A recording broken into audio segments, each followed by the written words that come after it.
Why a lecture on why Jews laugh? I suppose the answer is why not? I'm going to give you some reasons first why I think Jews should laugh. The first is personal. For some inexplicable reason, some point in my life I discovered that I could tell funny stories. It was a kind of sad day for the congregation with whom I would be associated for all these years. Either it was a blessing or I was smitten. But in any event, I have practiced what's called humor ever since. And I've never hesitated to say anything that I thought was appropriate and also funny from the pulpit. I've even, it seems to me, done it occasionally when I thought the deceased deserved it or would have appreciated it in a funeral sermon. And actually, I wisecracked occasionally in a prayer on the theory that if the Almighty has put up with us so long, He must have a sense of humor. In any event, I find that people remember the jokes. I flew to New York not long ago with Bishop Hogan, and he told me that I spoke at his high school graduation in Lima, New York in 1934. He doesn't have the slightest idea what I talked about, but he remembers a joke that I told at that graduation. It had something to do with my car breaking down and being picked up by an undertaker in a hearse, and how I dragged that out, I can just imagine, in my younger days. And that he remembers, but has no idea whatsoever of what I said seriously on that occasion. And I remember once giving the climactic address at a convention of the Union of American Hebrew Congregations in New York, some 18 or 19 years ago, when I was president of the Central Conference of American Rabbis. It was a very tense situation. And the feeling between the president of the union and the president of the college was tense also, and you could tell it by the sweet things they were saying about each other in public. The sweeter they spoke of each other, you knew the way they really felt. I was the 12th speaker. I was called upon to address that group of maybe 1,200 people at a great hotel ballroom in New York about midnight. Nobody has the slightest idea of what I said on that occasion, including myself. But literally hundreds of people throughout the country say, "Oh, I remember that. I remember the story you told." The story I told was of having come to New York to meet my publisher, and of course no lecture of mine is complete without some reference to what the Jews believe, and finding myself rather upset by the plane trip, and therefore wanting something to settle my stomach, and going by a cafeteria that had a sign, "Bagel with lox, 20 cents. And I said, "That's it." I went in to order the bagel and lox and found a great mound of brown, beautiful brown bagels, and I took one, and then I said obviously something was missing, and that was the cream cheese. And looking down the counter, I saw a great mound of cream cheese, gleaming white in the sunshine. And behind it was a black girl, colored girl. And I said to her, I'm a farmer from upstate New York. What do I need to get some of this cream cheese next to the lox on this bagel? And she says, "What do you need?" said she. "I'll smear it on."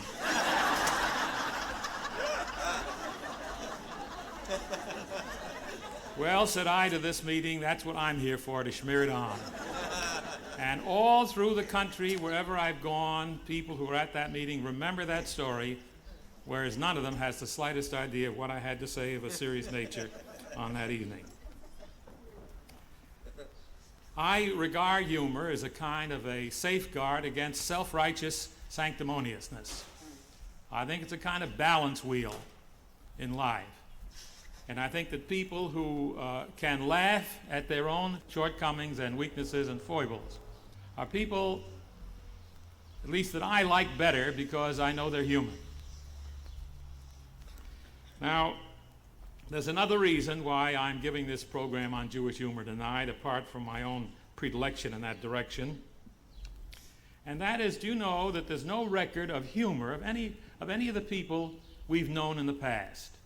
For example, take the rabbis who ministered to this congregation since 1870, Dr. Max Landsberg and Rabbi Horace Wolf. These must have been and were undoubtedly, I knew Rabbi Wolf, charming men. Rabbi Wolf had a great gift for laughter. No record at all of anything but a few dusty, stale old sermons that these rabbis preached. Somehow it seems to me I'd like to be remembered in years to come, and I have to confess I'm beginning to think that way. I'd like to be remembered in years to come not only for the serious things that I've said and the basic Jewish philosophy, which is mine, that you find in my other record, I Am a Jew, but also because I saw something humorous in life and because I shared the feeling of this humor with you.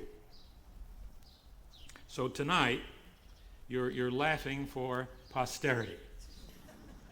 Perhaps not for prosperity, because I think Oscar Wilde was right who said that a clergyman is a poor man hired by other men to prove to them by his example that virtue does not pay.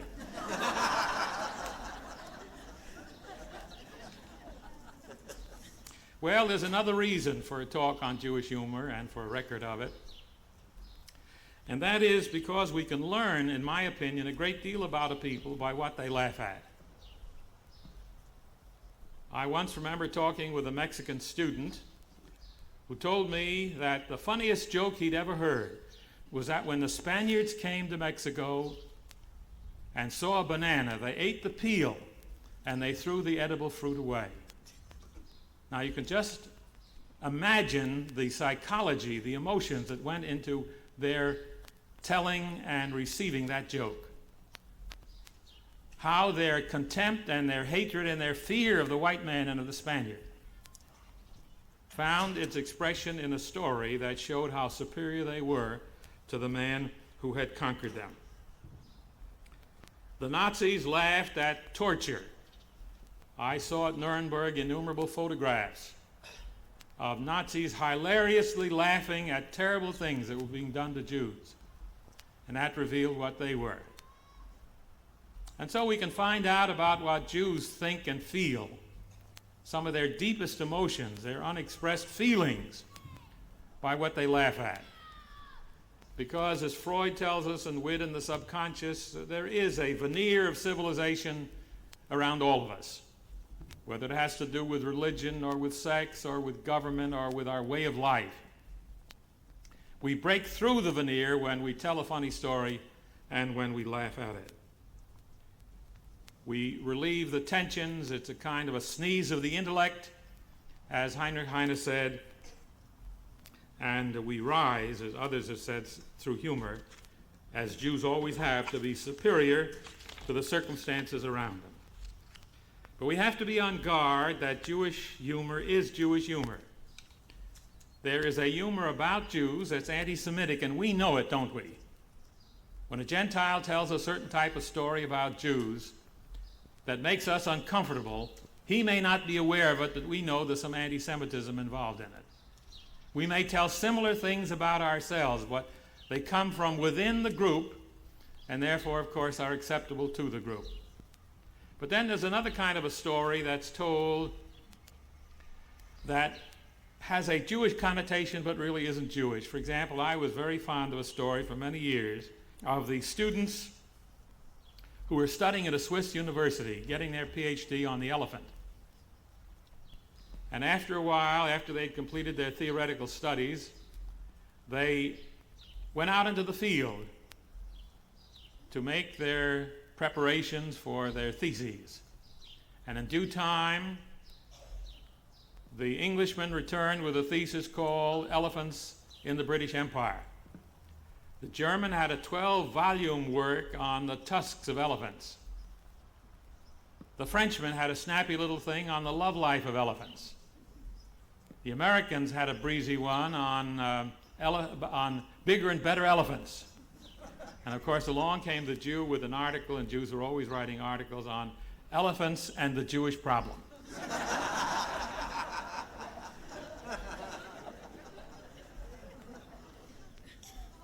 Now, I thought that was a funny and an apt Jewish joke until I learned that the Irish told it about themselves and the Poles told it about themselves and other people did as well.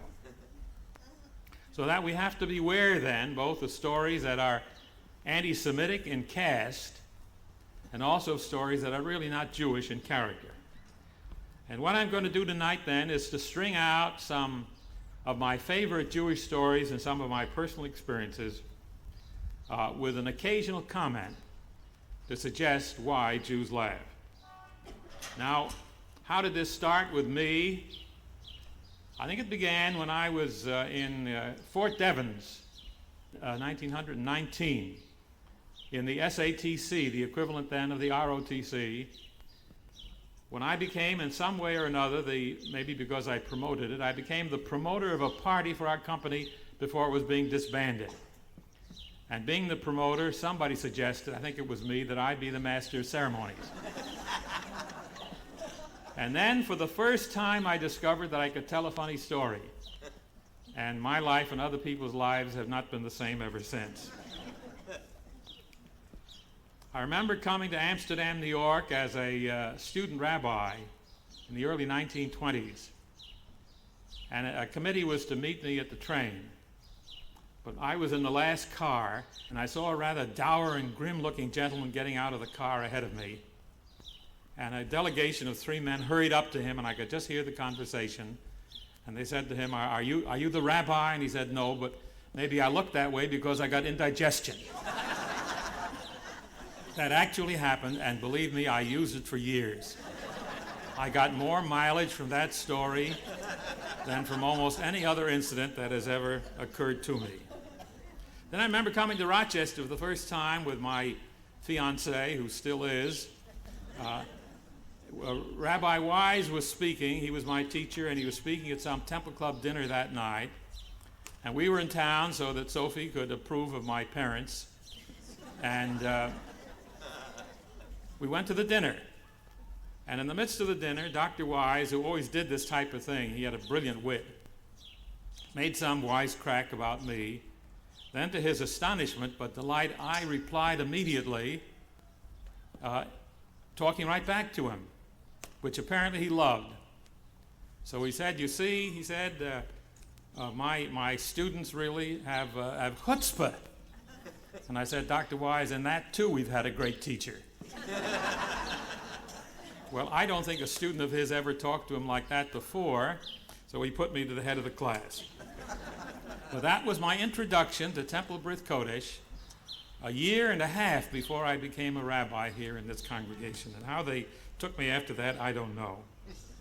Now, I remember the 3 favorite stories that I told when I came here in 1926. And you can get some idea of the change in conditions of Jewish life when I tell them to you.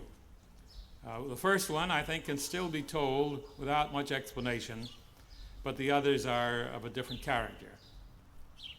The first of the boy who wasn't very bright, who was getting special Hebrew instruction, and his instructor was having a lot of difficulty with him.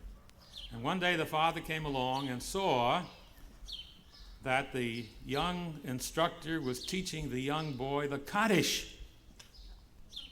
And the father said, how can you do this? I'm still living. How can you teach my son the memorial prayer for the dead?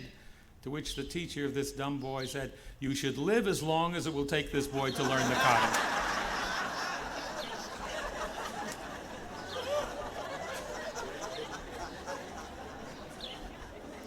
Well, that story apparently can still make it.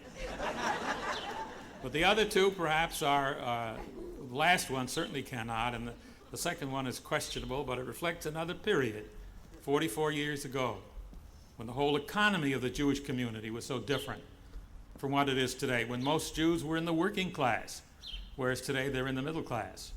And that's the story of the man who'd lost his job during an economic recession in the country and couldn't find another, and saw an advertisement in a circus and went to apply and learned that what had happened was that the lion, the old mangy lion, had died. And what they wanted was somebody to get inside a lion skin and roar in a cage at the children. He didn't have anything to do other than that.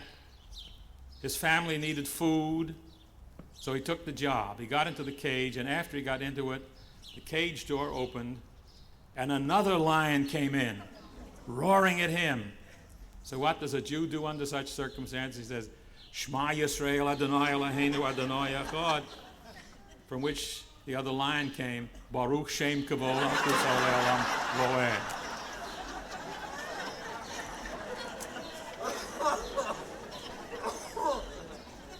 The story that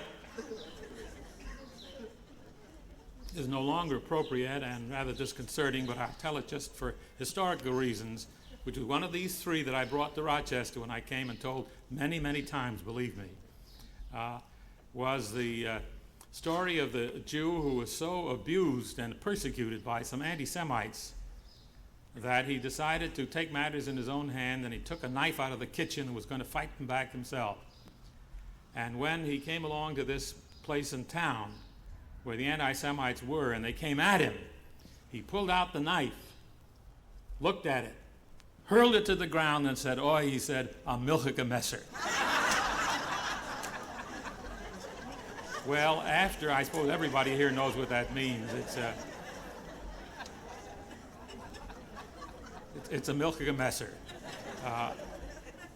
After the Nazi Holocaust, and after Israel's terribly difficult struggle for survival, that story can't very easily be told anymore. Well, I suppose our stories might logically begin as the Torah begins with God, with religion. The Torah says in the beginning, God created the world, which reminds me of one of my favorite Jewish stories, and this is authentically Jewish, of the rabbi in Poland who was going from town to preach, and as he was getting out of the carriage, stumbled, tripped, caught his trousers. They called the village tailor. He was unable to fix them. They were too shiny and torn, thin. He said he'd make a new pair, but can you have them ready for next Shabbos? Yes. Friday they'll be ready so you can go on to the next town. Well, Friday came, and of course the pants were not ready. 2 weeks passed, a week from the Friday when they were promised. And at last the tailor came with the trousers, and they were beautiful. Even the rabbi himself had to admit it. But he said to the tailor, "Look, it took God himself only 6 days to create the world. Why did it take you 2 weeks to make this pair of pants?" So the tailor said, "Yes, but what a world and what a pair of pants." Now that is an authentically Jewish story. First you laugh and then you think, and then maybe you feel like crying a little bit. And somehow you sense the relationship between the Jew and his God. You notice the tailor did not deny the existence of God. Oh no. Just as Abraham didn't when he said, "Shall not the God of all the world do justice? Will you punish the innocent with the wicked?" He did not deny God. But they did quarrel, both of them, with God's ways.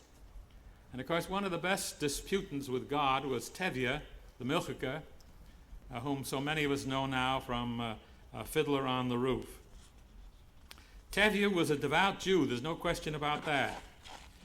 But he always argued with God. And he said to God at one point, you remember, with your help, I'm starving. With your help, I'm starving. He went on to say, when a poor man eats chicken, one of them is sick.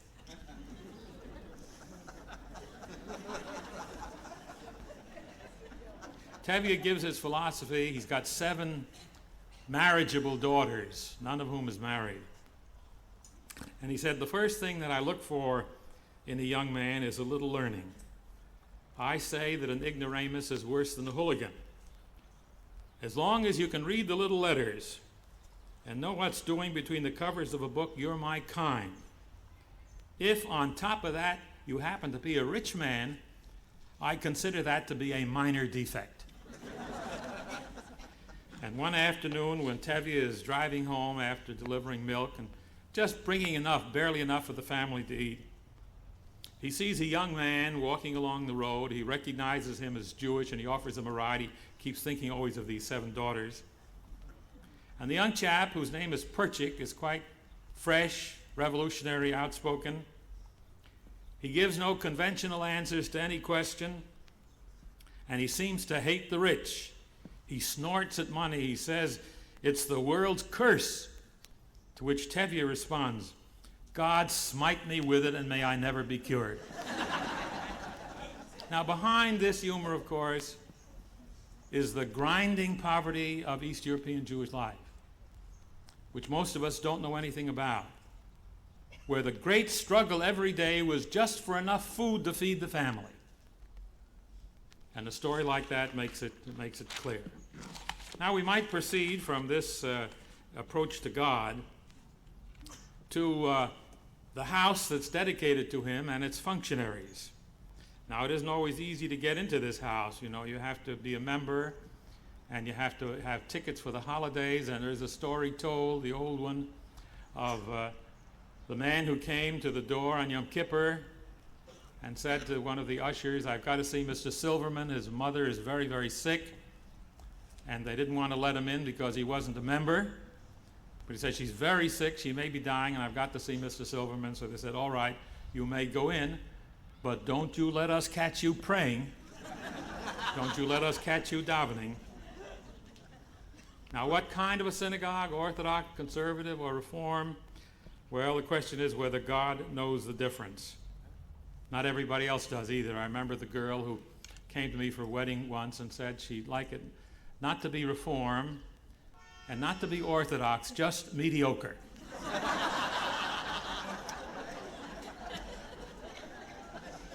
Rabbi Stuart Rosenberg used to say that Orthodox rabbis wear a yarmulke, Reform rabbis do not wear a yarmulke, and a conservative rabbi carries one in his pocket.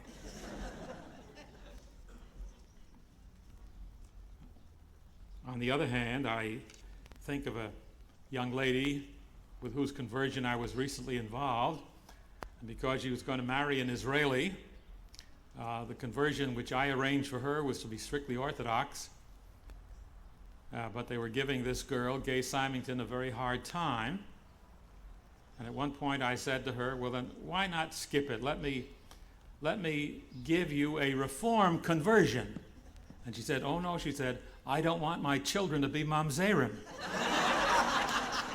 Now, she was using that word, which others among us have other thoughts about, in a literal sense, namely illegitimate.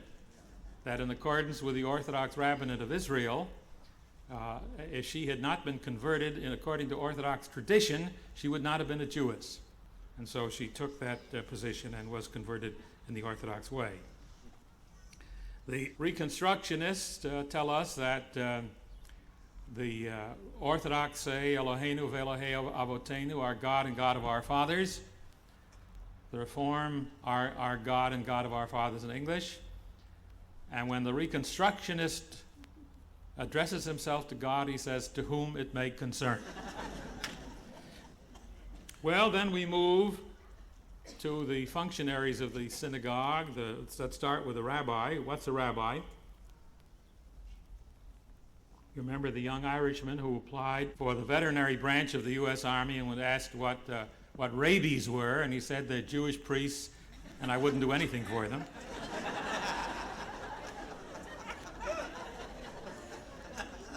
Or then I recall the 2 rabbis who met, and one of them says, "How are you getting along?" And the other says, "Pretty good." He says, "Half my congregation loves me, and the other half hates me." And the other rabbi said, "Strange, with me it's just the other way around."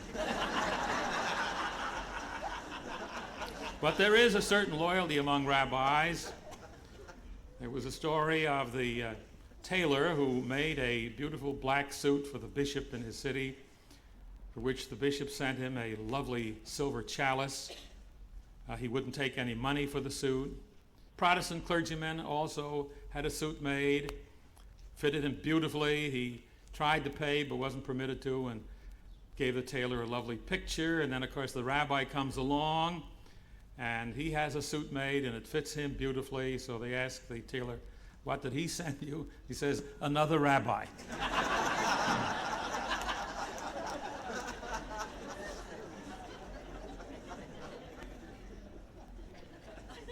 And I suppose you know the story, the humility of rabbis, the rabbi who was dying, and his disciples were gathered around him, and they were recounting his many virtues, his learning, his courage, his piety, and so on, and he hoisted himself up and said, and don't forget my modesty.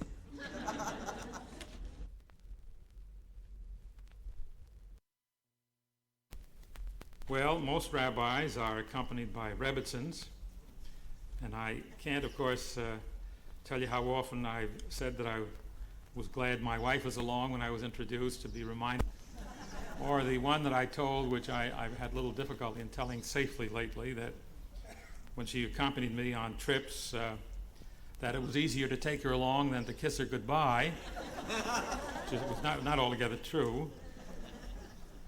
Or the rebbitzin who differed with her husband, a quarreling couple came to see him, and he talked first to the man, and he said to him, you were right.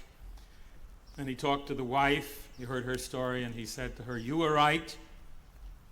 And he let them go, and the rebbitzin who had been listening through the curtains got hold of him later and said, how could you do that? You said first to the husband he was right, and then you said to the wife that she was right. How could they both be right? So he said, you are right too. Most synagogues have, but the story is told of the one who said to enjoy his work, and a stranger came to town and asked about him, and one person said he's a crook, and another person said he's a thief, and another person said he's a louse, and another person said he's a stinker. And he came to the president finally, and he said, tell me, why are you president of this congregation? He said, for the honor, for the COVID.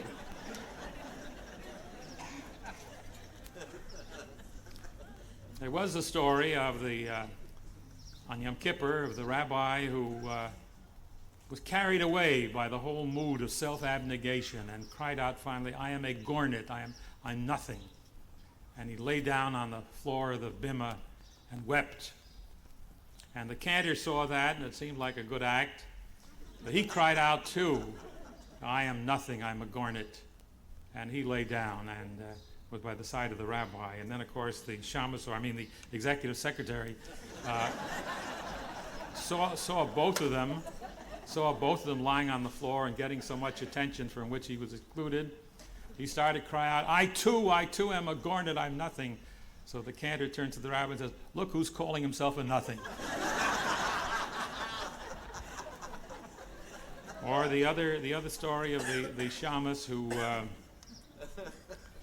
couldn't write anything, signed his name with an X, couldn't write the names of the members of their contribution. They finally had to let him go, after which he went into the real estate business and became very rich. And one day they said to him, look what you've done, because he still couldn't write, look what you've done without even learning to write. What would you be now if you could also learn to write? He said, I'd still be a shamus. Then there was the strong man who could do every kind of trick in a circus, and he finally showed how he could squeeze every drop out of a lemon. And the circus proprietor said that we will give 10 rubles for every drop that anybody else can squeeze out of this lemon. And peasants came along and they couldn't do it, and strong soldiers came along and they couldn't do it. And finally, a little chap of about 90 pounds comes and takes the lemon in his hand, squeezes, and about 5 or 6 drops come out. They have to pay him 50 or 60 rubles. He said, who are you? What do you do? Oh, he says, I'm the treasurer of my shul.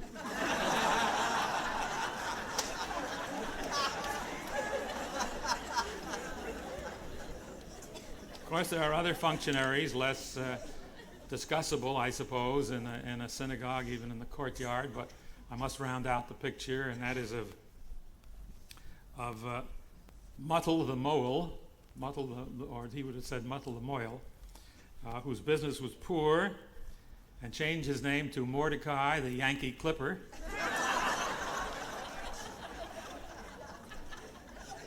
or the cross-eyed mole who cut them on the bias, created problems in the men's room, or the story of the man who was going by the window down on the east side of New York, saw some watches hanging in the window, and remembered that his own watch had stopped, so he brought it in, and there was a bearded Jew sitting with a volume of the Talmud, and he said, "Can you fix my watch?" And he said, "No, I'm not a watchmaker. I'm a mole." "You're a mole, then?" He says, why do you have those watches hanging in the window?" So he said, "What, should I hang in the window?"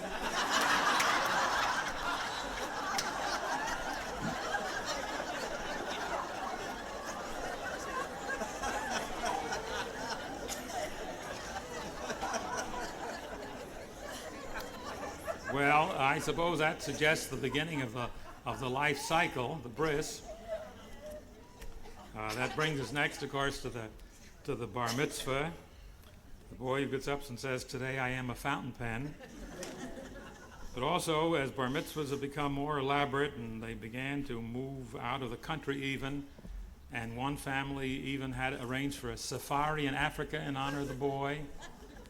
And there was this long procession through the jungle in Africa, and then they were held up.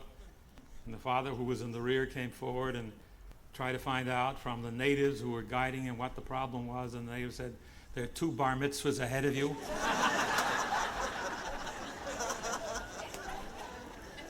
I think that was the same man who found the claw of some wild animal in his shoulder and turned to his partner, Sam, who was along, and said, "Sam, what is it? What is it, a lion or a tiger?" And Sam says, "Morris, how should I know? I'm not a furrier."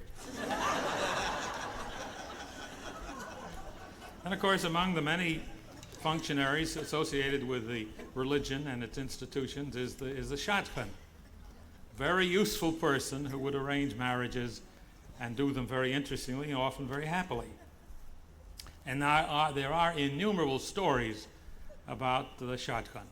The only one I'm going to tell now is one of my favorites, the man who tried to get this young chap interested in a girl, told her of her beauty and her charm and her family, arranged for an appointment between them, and the next day he saw the young man, and "What is it?" And he said, "What is it?" He said, "One leg is shorter than the other on this girl.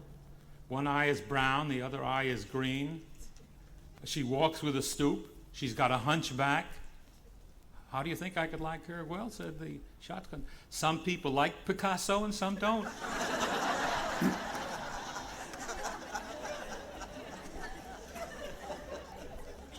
Jews have their own humor with regard to the final date in the life cycle, death.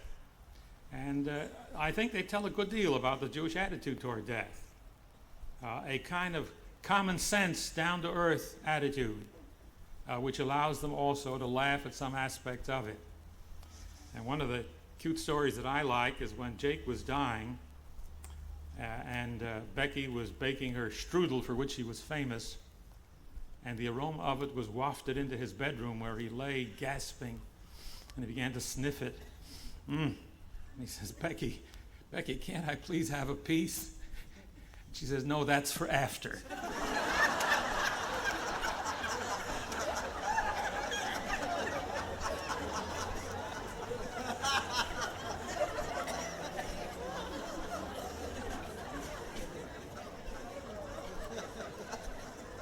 Or when they wanted to sell a lot to Mr. Rubenstein in the cemetery, and some question about the location, and he wanted to be in a prominent place and so on, and they suggested one right near the artificial lake, and he says, "What, me with my rheumatism?"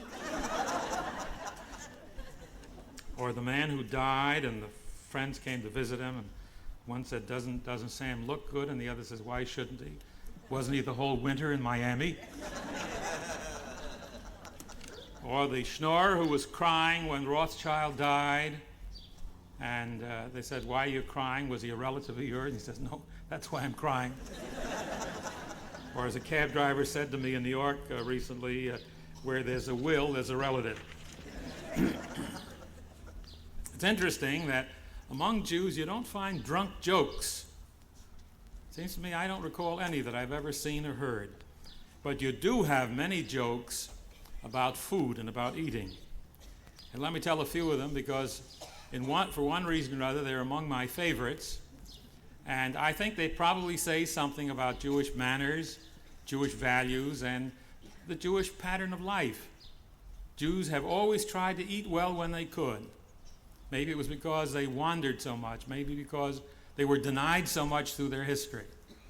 In any event, Mrs. Silverman gave a party, a wedding anniversary party to her lady friends, and they came over. And Mrs. Goldstein enjoyed herself very much. And she said to Mrs. Silverman when they left, this was a wonderful party, and the food was so good, it was delicious. And that chocolate cake was marvelous. I had 2 pieces of it. So Mrs. Silverman says to Mrs. Goldstein, you didn't have 2 pieces, you had 4 pieces, but who counts, who cares?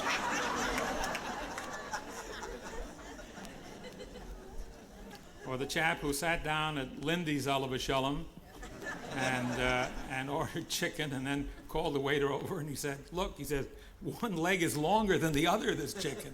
So the waiter says, did you want to eat it or dance with it?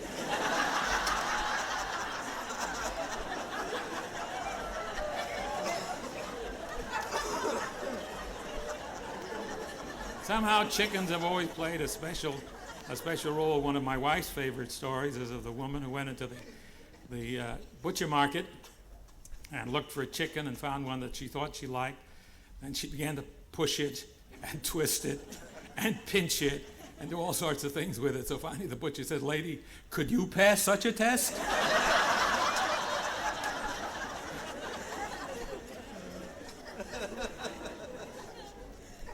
Then, of course, there are the far-out Jewish stories on food and cooking.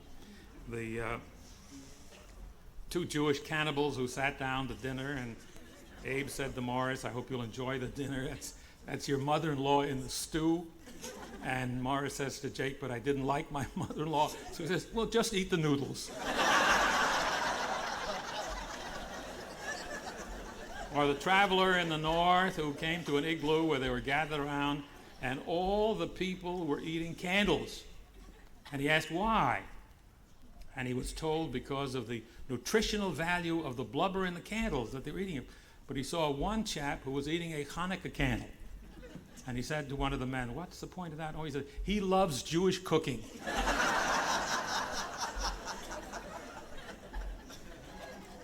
One of the beautiful stories that came out of Russia, also having to do with food and revealing a certain background of Jewish history and experience, is the story of the young man who was taken into the Russian army, as they were in those days, frequently for life, leaving everything behind them, including their religion. And when he came home to visit his family, he went to see the rabbi, and he said, what should I do, Rebbe? We have to march on the Shabbos. We have to violate the Shabbos. So the rabbi said, have you any choice? No, they'll put me in the guardhouse if I don't do what the others do. Well, then march. He said, the food isn't kosher. What should I do? Do you have any choice? Can you eat any other food? No. We either eat what they give us or we starve. We'll eat. But sometimes, Rebbe, the food is pork. It's pork. Do you have any choice at all? No, you'll starve. No. He says, all right, eat the pork, but don't lick the bones. As they say in Yiddish, leck nicht de Beiner. Or then a postprandial Jewish story of the Jew who had just eaten a meal in the steerage on the ship and was feeling very sick, and suddenly he felt that he was going to really get sick and throw up. So he rushed up the 3 or 4 flights to the outer deck, but didn't quite make it. And in front of him was a big burly Irishman who was asleep, and he whooped all over him. And this man woke up and looked and saw this stuff. So our little Jewish friend said to him, I hope you're feeling better.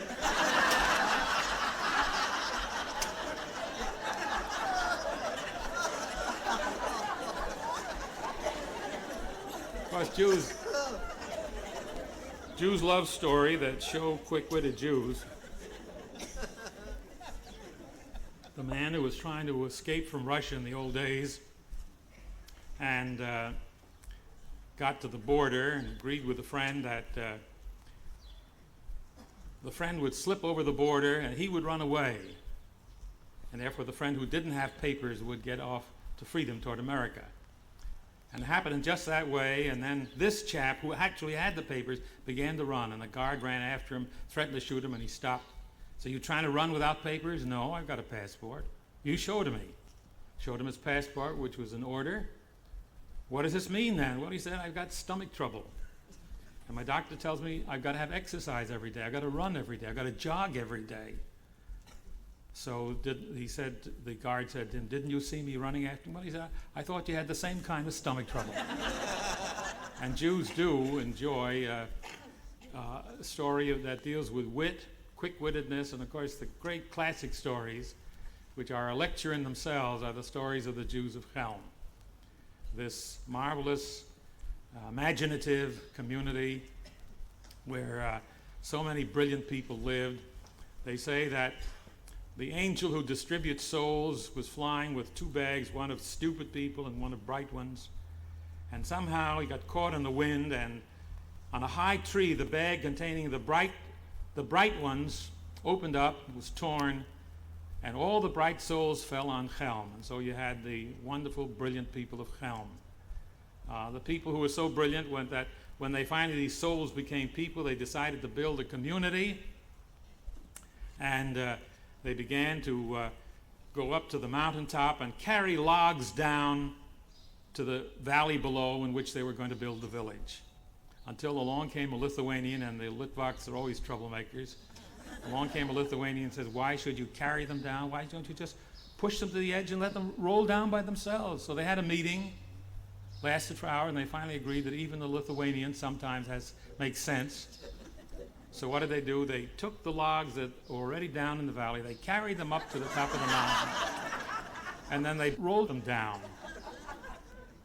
Or they didn't like the idea of the shamus trampling up the beautiful white snow in the winter. It was terrible, so they engaged 4 men to carry him to do his daily round so that he wouldn't trample on the clean white snow.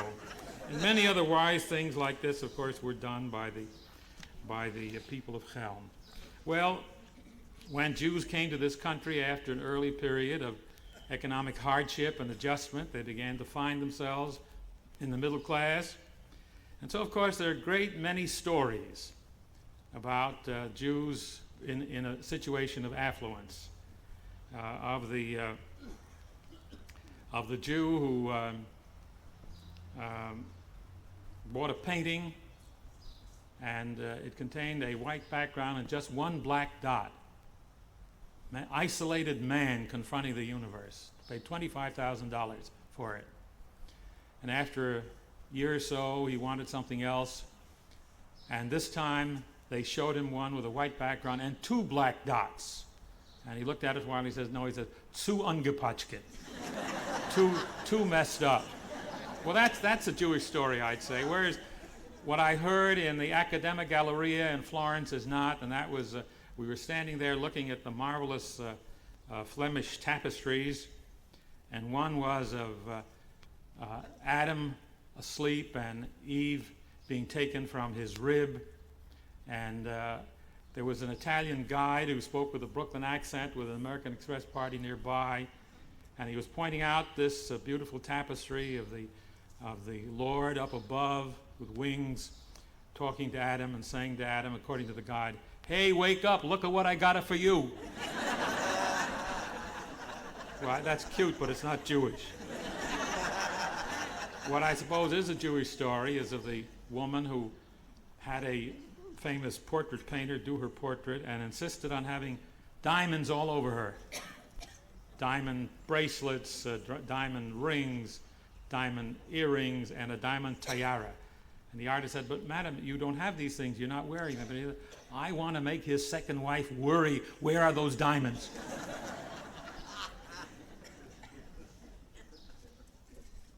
Of course, one of the great sources of Jewish humor are the schnorrers. And one of the great classics is Zangwill's King of the Schnorrers, which I saw dramatized in Los Angeles earlier in the year, and I hope someday will be brought to Rochester. But the Schnorr performed an unusual service. He enabled the wealthy Jew, or even the non-wealthy Jew, to perform a mitzvah by giving him something, and he knew it, and he took advantage of it. And we had a modern version of it accordance with a friend of mine in New York, Rabbi Nathan Perlman, who has a kind of temple fund that he distributes. When a rabbi from the Williamsburg Yeshiva, a Hasidic yeshiva, came to him and asked for some money. And the rabbi half teasingly said to this Hasid, why should I give to you? After all, I'm Reform, you're Orthodox. You are traditional, we are modern and rational. You have one philosophy, we have another philosophy. Why should I give to you? So he says, stop the nonsense. He says, you've got it, we need it, so give. And that was the modern version of the schnorr. And on the subject of charity, of course, I can't forget what my teacher Stephen Wise said once in my presence, that you can't get two Jews to agree about anything except what a third Jew should give to charity. And I've had contact with great Jews and some great non-Jews in my life, and many of them with a sense of humor. I remember once coming to Albert Einstein. I had announced that I was going to preach on the coming Friday night because I was going to be at a dinner with him in New York earlier in the week. And I met Einstein. And I came up to Rabbi Wise, who presided at the function. I said, I've committed myself to my congregation to speak on I Met Einstein. I've got to meet him. So Wise told Einstein the story, and Einstein said to me, he says, how long have you been a rabbi? And I said, oh, maybe 20 years. 20 years, he said, you've told your congregation plenty of lies already. Tell them another one. And then he laughed hilariously in his own childish way, childlike way, I'd rather say, at his joke. I once heard Dr. Weitzman tell this charming story about his mother. She loved all her children equally, but one was a furrier who wanted cold, snowy weather, and the other was a forester who wanted warm and damp weather. So what should she pray for? So Weitzman said, my dear mother, she used to pray, lieber Gott, dear God, get uns a warme Frost. Give us a warm frost. Well, I don't know whether I should conclude with these stories that are of a personal character and of a questionable character as well, but I suppose I might try to get away with it. I shouldn't tell this, and I know my wife will be very angry with me, but I've got to tell you the time. These are 2 or 3 personal incidents that I was arrested in Poland. I'd been in Russia, and that was a bad summer of 1933. There wasn't any sugar, and there wasn't any tea. There was ersatz, synthetic stuff. The only thing that was authentic was the water, and that wasn't clean. And when I got to the Polish border where you could get real tea and real sugar, I had not one but 13 glasses of tea with lemon and sugar and all the rest of it. And then I got on the train, so you can imagine what the consequences were. And what they call in Europe the WC was locked. Now, either somebody died in it, or they lock it when the train's in motion. I'm not quite sure which it is. So whatever I had to do, I did on the corridor of the train, and it was just my hard luck that at that moment the conductor came along, and he was horrified at what was going on, these barbaric Americans, and he pulled out a book, and he kept yelling at me in Polish while I continued in English, and finally we got together on German when I was ready, and then it developed for doing what I was doing. It was a fine of 3 zlotys, which then meant 39 cents. A zloty was then worth 13 cents. So I had to fork over 3 well-earned zlotys, and I didn't regret it for a minute. But I just thought of what the Rochester papers would say, They knew this story. Prominent Rochester rabbi arrested in Poland for liquidating the Polish corridor.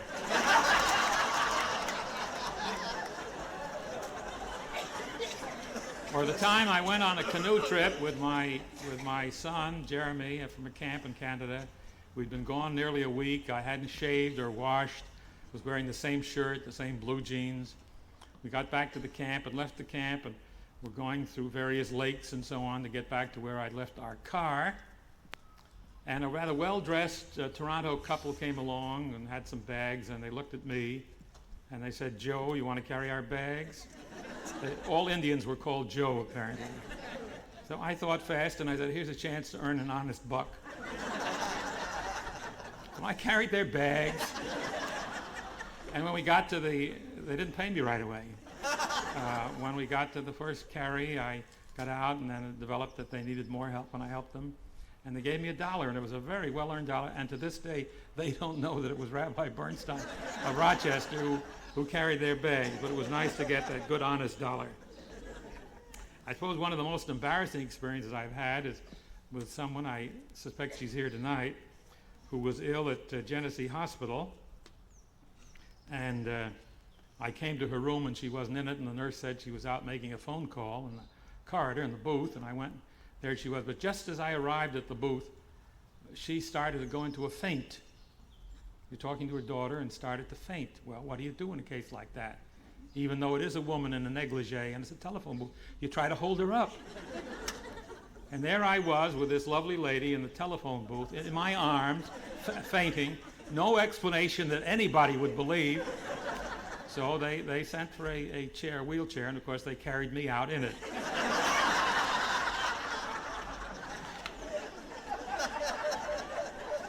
Well, I'll close. I could tell you a great many introductions that I've had that are of an interesting nature, but I remember talking in Syracuse once when the Jewish Community Center there, when the chairman was berating the audience because they hadn't given the forum the support this year that they had given in the past. They used to have good programs when the community supported them, and now you weren't giving them support, and we're not able to get the quality of speakers we had in the past, and it's my pleasure now to present the first in this year's series, Rabbi Bernstein. Or the lady in Rochester at the Brick Church, it happens, who presented me to her women's group there and said, Rabbi Bernstein needs no introduction to any audience in Rochester. He's been here too long. He's been here too long. Good night, folks.